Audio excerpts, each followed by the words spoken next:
You're at the Coaching Inn, 3D Coaching's virtual pub, where we enjoy conversations with people who are engaged in the world of coaching. Hello and welcome to this week's Coaching Inn. I'm Claire Pedrick, and today it's a pleasure to have with us Rob Wright, who's going to tell us all about his story and what he does now in the world of resilience. Welcome, Rob. Thanks, Claire. Good to see you. And you. So tell us a little bit about the journey that got you to this point. Well, my background has been self-employment, been working for myself for about 30 odd years as a copywriter and a graphic designer. And that kind of work is dependent on understanding how people make decisions. So it's all about communication and helping people to connect with audiences, or companies to connect with their audiences. And to do that, they need to understand how people tick and how people make decisions. And so that took me on a journey into psychology and philosophy and human behavior. And I loved that stuff. And I ended up approaching some leadership development consultants based in London and Birmingham and said, would you like a hand with your marketing communications? I thought it'd be a really good fit. Next thing I know, I'm an executive coach, which really accelerated with them. They took me on as an executive coach, leadership development coach. And that really accelerated my fascination with personal development and all of that sort of stuff. And on the back of that, I learned that I had a particular fascination with resilience. But I didn't do much with it. I was still doing the copywriting, the graphic design, and until the pandemic hit, at which point I was doing a lot of work with the public sector. And unfortunately, all of my contacts and my work dried up because everybody was diverted to deal with the pandemic. And so I thought, okay, no money, no income, or what can I do? And I often say that if you want answers, ask questions. So I asked myself the question, okay, as unwelcome as this is, what does this make possible? And I'd always dreamt and thought that I'd be integrating my resilience work in who I am and how I show up in the world, but I'd never found a way to do it. So I thought, well, okay, people are probably going to need some idea of how to be more resilient at a time like this in the middle of a pandemic. So why not start a resilience practice? And that's what I did. So with a burst of enthusiasm, I thought, let's call this business Giant Life Skills, largely because our giants don't defeat us because they're too big. They defeat us because they make us feel small. So how can we help people help workers, workplaces and communities to feel bigger on the inside than life is on the outside? So that's the potted history of how I got to where I am today. Wow, thank you so much to dig into there. Wonder where should we start? You tell me, where should we dig in first? Well, I'm really interested in, as a resilience practitioner, how people flourish when things are really tough. And that's, I guess, on the back of my own story.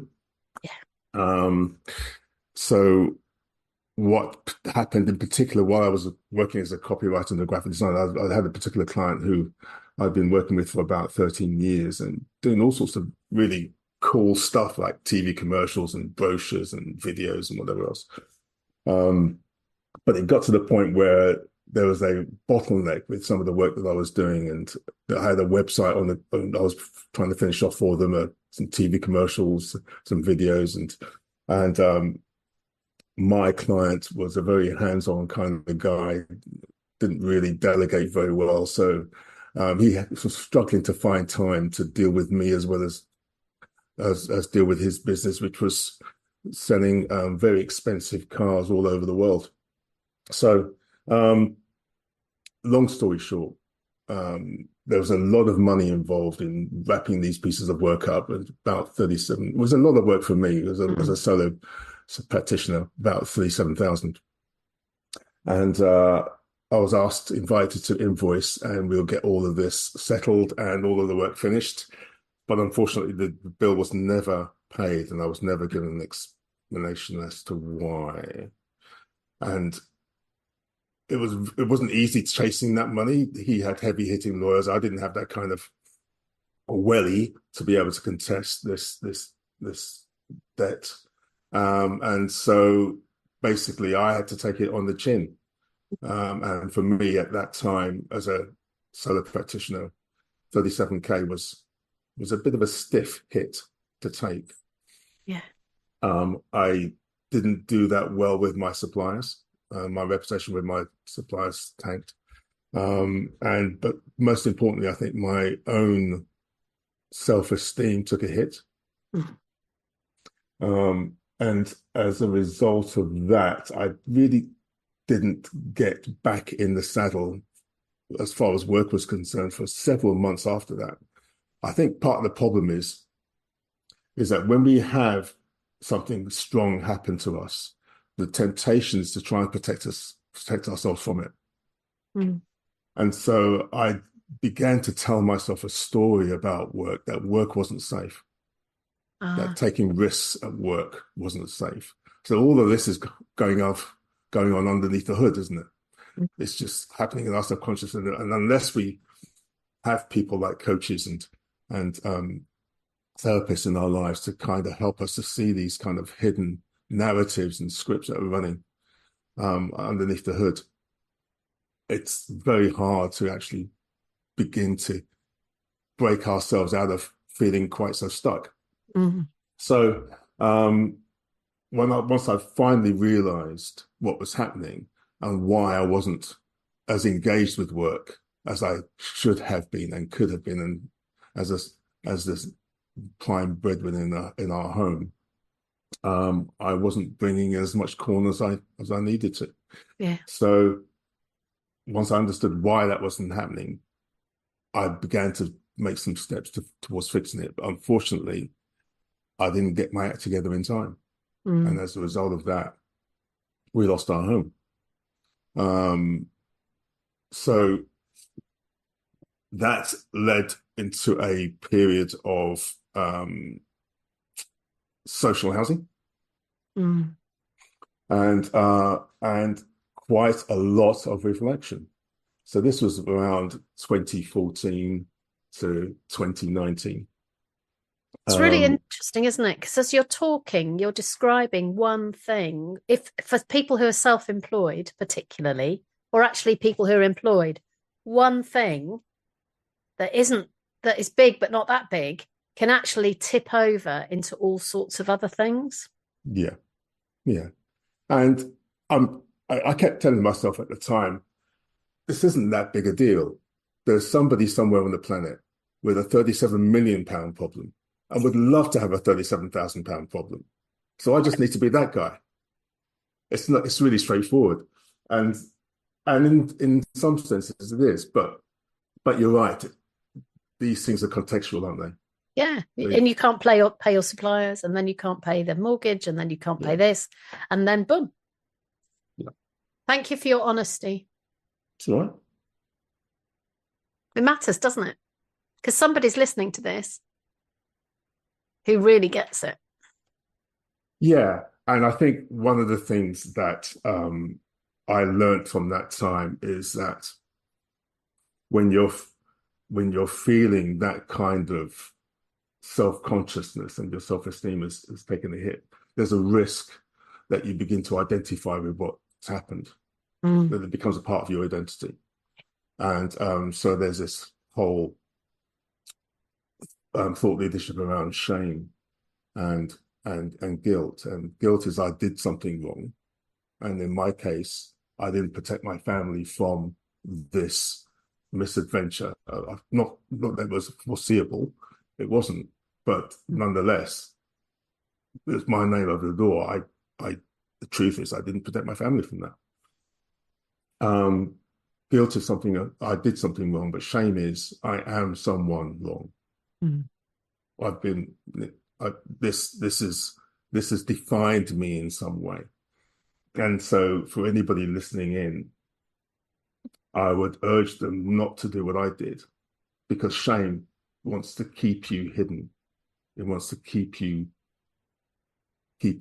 playing in secret, playing in the shadows. And it also wants to help you to grasp a status. So you're trying to cover your nakedness with this appearance of having your act together and being successful in business. And if you're pretending or masking or playing a game, that leads to a further disconnection and further isolation. And so I would encourage anybody listening in to really carefully think about being vulnerable and allowing, which is different thing to being transparent, isn't it? Transparency is letting people see you, but being vulnerable is letting people touch you where it hurts. So I'd really encourage people to consider being incredibly brave and allowing a select few people access to this part of your world that you're tempted to keep hidden and secret. Otherwise, there's a risk that you'll simply prolong this period of disconnection and misalignment with who you are and how you're meant to show up in the world. As you talk about the difference between transparency and vulnerability, I'm thinking about transparency is that we can put ourselves in a glass tube, can't we? So that we think we're being transparent because we think people can see us, but we still have all of our walls up. It's just that they're see-through. And you're describing in certain safe places, get those walls down. Yeah. Can we hold space with one or two people? And again, in the work that I talk about with resilience is not a solo pursuit, it's a communal activity. We need one another to be fully and totally resilient. Can we find ways, hold space where other people have access to our world? And it might be different people for different things. So I might have somebody who has access into my role as a husband and as a father. I might have somebody who has access to my world as an entrepreneur, or and somebody else who has access to my world as a coach.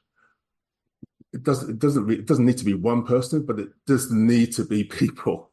Yeah. We do need one another. We do need that connection if we're going to achieve anything meaningful, really. Yeah, because it takes a village to raise a child, doesn't it? But it also takes a team to grow a business, even if they're not all employed by us. Yeah, absolutely. Who we have around us. So you've taken that journey and you've turned it into something beautiful. We're on our way. You're turning it into something beautiful. We're on our way. But it does start from that journey within. Because when you're going through a tough time, we are often, again, tempted to try to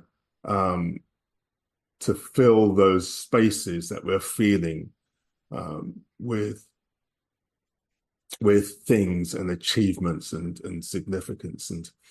And one of the things I learned, and I'm still learning actually, is that we need to chase impact rather than status. Wow. When you're feeling vulnerable, when you're feeling like something's not quite right or you're not measuring up, stop chasing the signals and the signifiers that we gather around us like leaves trying to cover our nakedness. That really makes me think, Rob, about situations where you are with small business owners who endlessly go to networking meetings and tell you that they're elevator speech and you know they haven't got any work. Yeah. Because what you're describing there is go out and do something that's going to make a difference rather than telling people what you'd like it to be like. Is that right? Yeah. Yeah. we're buttressing our egos and our self-esteem with signals that suggest that we're doing all right. But again, that misalignment, we feel it. So I often say in the work that I do is that we're not humans. We're not thinking people who feel, we're feeling people who think, and that our feelings always lead. And we might tell ourselves this script and this narrative that we're doing all right and we're keeping busy, and the illusion of busyness keeps us happy and keeps us on the hamster wheel. But deep down, we really know that something's out of whack. We're not quite measuring up. We're not delivering. And that white noise in the background is something that we feel. And we might not be able to articulate it, and we might not be able to identify it, and we might not even be able to notice it because we're so busy with the illusion of busyness. But it's there. And it hampers our productivity, it hampers our engagement, and it hampers our fulfillment in life. And it doesn't look and feel like flourishing. And that's really what I'm all about. Can we find a way to be completely authentic in the way that we show up in the world, in a way that looks like and feels like flourishing? So you're describing something there that connects me to the principle that we have in systemic coaching, which is step one, acknowledge what is. Yeah. So my question for you is, what's the biggest insight that you've had on this journey that you want the world to hear?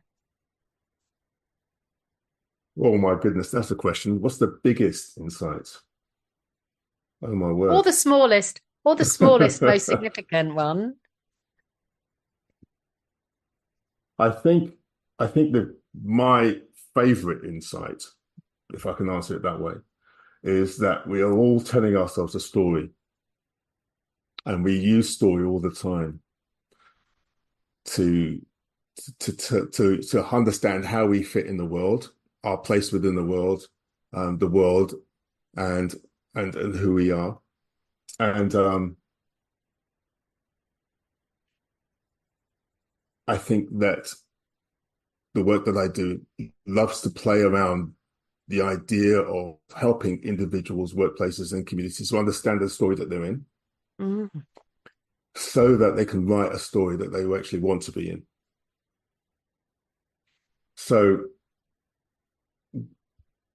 I think, personally, that unless we make, so one of the things I learned, one of the big lessons I learned in my journey is that unless you make peace with your story, you can't write the next chapter.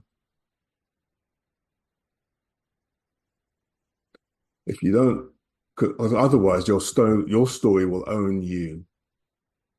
And the next chapter will be fantasy. And the next chapter will either be fantasy or will be you trying to escape the story that you don't want to be in. So one of the things I talk about in the work that I do is the idea of the rear view mirror and the front windscreen. And if we go through something particularly strong, we end up trying to avoid the story that we've just been in. So we're looking over our shoulder or at it all the time, or we're trying to edit it. So we're looking from the retrospectively into the present. We're trying to make the present much more comfortable, whereas life needs to be lived from the present to the future. Well, what's the future that we want to create rather than what's the story we want to edit? So the whole idea of story, I think, is a big thing for me. And what kind of role do we want to play in the story that we're writing? Do we want to be a victim? Do we want to be a villain? Do we want to be a hero, or do we want to be a guide? There are all kinds of other story archetypes available, so you might not want to pick one of those four. But the point is, we have agency. Yeah, we do have choice, and as strong as our stories are, they don't necessarily have to define us or to dictate how our life turns out from there on in. And your copywriting work all through your life has also been about story, right? Exactly. So people have often asked me, how do you get from copywriting or graphic design to resilience coaching? And that's how it makes sense to me. It's all about connecting. So my creative work has all been about connecting audiences and making lasting connections with their audiences, and using story, telling a story that is compelling enough that people will actually want to join you in. And here I am with the resilience work, and it's in this, and yes, some of those insights, many of those insights that I've picked up in my marketing career has found its way into the resilience work as well. So it's not as much as of a pivot as it sounds. No, not to me anyway.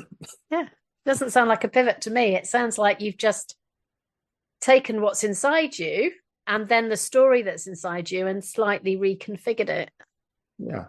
And for me, that's what resilience is all about. It's about doing an inventory of your skills and your experience and your talent and your interests and your passions, and being creative with it, being resourceful with it. And so you might hear people prefer to talk about resilience in terms of resourcefulness. And I'm comfortable with that. But that's exactly what it is. It's about doing an inventory and playing the cards that you've been dealt. Creatively. And we are all creative. We don't necessarily go down that tangent, but that gift is available to all of us in our various ways. And so, how can we reframe and adapt and innovate with what we have? So you've talked about some really key things. You've talked about agency, reclaiming our agency in a creative way, and the reframing thing. So I'm really interested, Rob, in you now run courses, right, as well as doing coaching. Is that right? I do facilitation. Yeah. So I'll help companies and departments transition, whether it's supporting their staff with well-being, whether it's helping them to reset their vision, whether it's to help people to build teams that are much more high-performing and much more effective. So there's facilitation, that's a big part of the work that I do. But there is also the one-to-one resilience coaching as well. Yeah. So somewhere along this journey, you've turned everything that was inside you and the story and all the things that have happened into this menu, sounds like, that you're now offering out. Mm-hmm. Yeah. How did you do that? How? How did I do that? How did I do that? Well, I borrowed the experiences I had with the leadership development consultants. And so that informed some of the things that I wanted to do. One of the things I talk about as I reflect back on my last few years doing this is that, like most people in business, when you come up with a big idea that gets you excited, you have this burst of enthusiasm, and then suddenly you have this insight that, hang on, I'm perhaps not as good as this as I thought I might be. This conscious incompetence suddenly creeps up on you, and so you go through this pit of despair as you straggle around trying to work on your skills and your competencies. And just like everybody else, I had that going into this. You suddenly realize how much you don't know. And at that point, you either quit or you muddle through. And so to answer your question, I muddled through. I found a way to make my interests and my passions relevant to people at their point of need. And so that's how I solved that problem for me. Interesting. As you said that, it made me think, you quit, you mask, you muddle through, Yeah. be vulnerable. Yeah. You do a combination of those things. If we go back to what we said before. Yeah. Yeah. Because that, and again, and the risk with masking is that your energies are being diverted. So again, one of the things I talk about in the work that I do is resilience is also energy management. Mm. And if your energies are being directed into protecting yourself or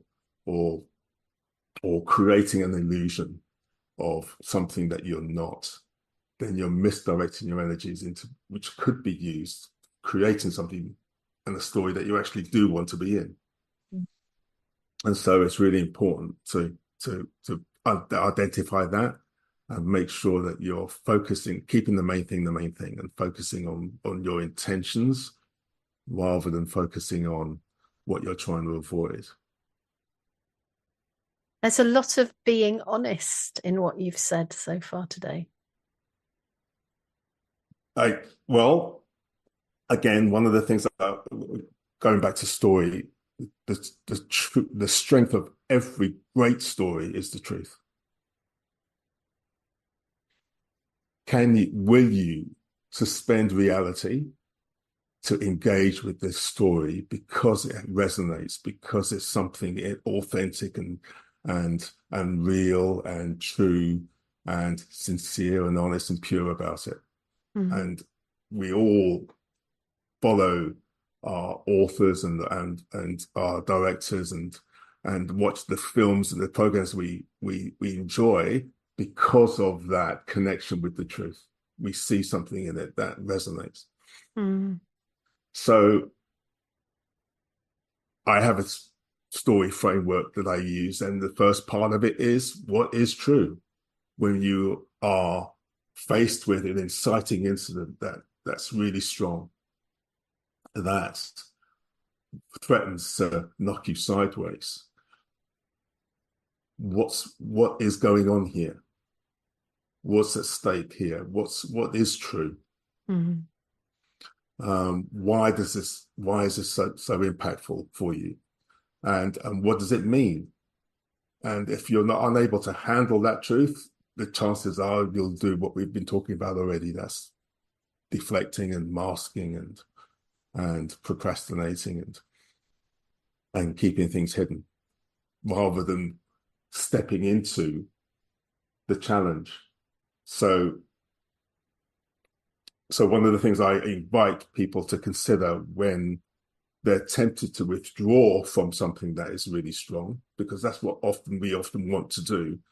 I ask them to think about a story that I think is really, really helpful. It's a true story. It belongs to a chap called F.W. Borum. He's an old Baptist minister. He lived in the junction of the 19th and 20th centuries, and we know this story is true because we've got his journals. Oh wow! And in it, he just writes an entry. He's a Baptist minister. He's British. He's on mission in New Zealand. He's just out for a walk, and he's walking along, sees a wall, looks over the wall, and over the wall is a kitchen garden. And he tells us in his journal that he sees a scarecrow standing in this kitchen garden.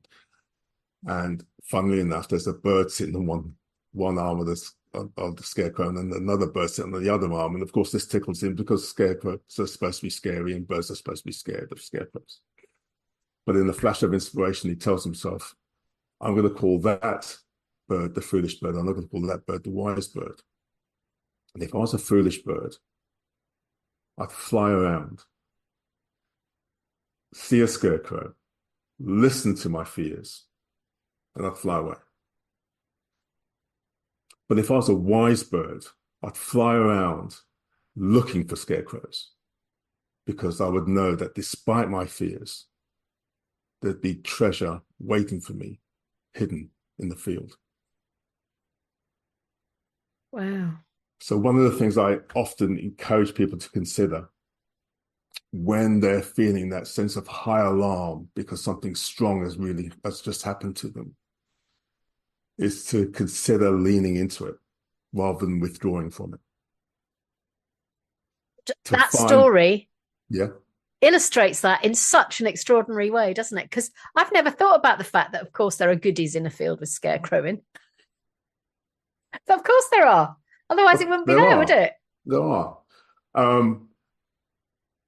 And scientists talk about post-traumatic growth and whatever else. Truth is, as unwelcome as some of the things that we go through are, there is the possibility of reward. Yeah. There is the possibility of growth. There is the possibility of wisdom and insight that comes from failure or from regret or from misadventure, or even calamity. There's a possibility of finding something of value. Can we have the courage to step into it as carefully, gingerly, but stepping into it nonetheless, rather than doing what we often want to do and reducing our lives to the rearview mirror, rather than the front windscreen, which is much more expansive and much more future oriented. We reduce our world to this retrospective view of life, and we shrink to fit. And like I've said before, our giants don't defeat us because they're too big. They defeat us because they make us feel small. And the task of anybody who wants to practice resilience is, how can I begin to feel bigger on the inside than life is on the outside? What are the skills that I'm going to need to be able to make that happen? Getting ourselves back to being the right size. Yeah, or the right size. Yes, I think that's it. It's about making sure that we take up enough space. Yeah. So we touched on holding space earlier. And you touched on humility in your book. The idea of not taking up enough space means that we're playing small, or the idea of taking up too much space means that we're our egos get in the way and we're smothering other people's opportunities. But the idea of being earth, of being ourselves, our authentic selves, and taking up in the space that we're supposed to occupy with our talents and our skills and our ideas and our opinions, rather than shrinking back and hiding or playing small.